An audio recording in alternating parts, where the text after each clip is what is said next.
काशीराम की मौत और बहुजन मिशन का दमन को समझने के लिए लोकलाज न्यूज चैनल को लगातार आपको देखना है और अंत तक जुड़े रहना है।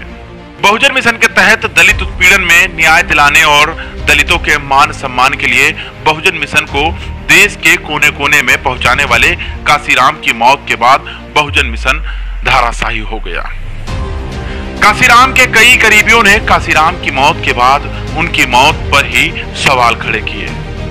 आखिर काशीराम के आखिरी समय में उन्हें उनके करीबियों से क्यों नहीं मिलने दिया गया, जिसका आरोप सीधे मायावती पर काशीराम के करीबियों ने लगाया।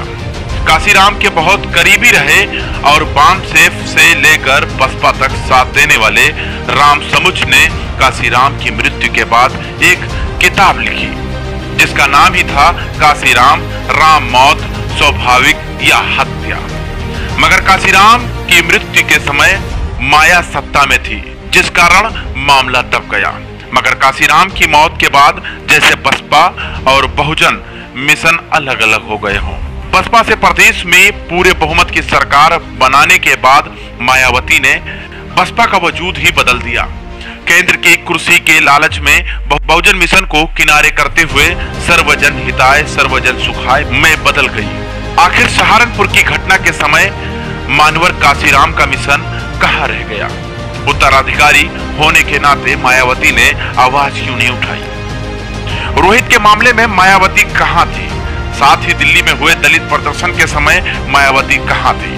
काशीराम की उत्तराधिकारी होने के बाद से जैसे बहुजन मिशन पर आरएसएस की जड़ें जम गई हों।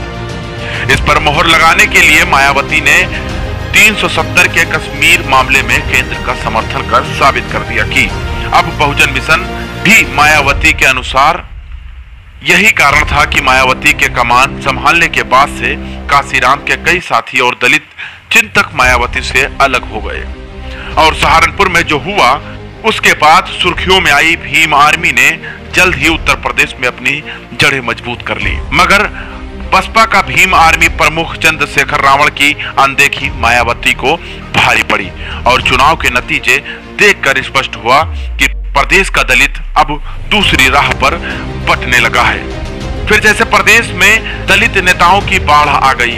ज्योति फूले, ओम प्रकाश राजभर, केशव प्रसाद मौर्य, स्वामी प्रसाद मौर्य जैसे दर्जनों नेताओं ने अपने स्वार्थ में काशीराम के दलित मिशन की साखें कमजोर कर दी, जिसका नतीजा 2017 चुनाव में बसपा गठबंधन के बाद भी मायावती बसपा का वजूद नहीं बचा पाई। फिर भी माया में दलित नेता अपने रास्ते से भटक गए।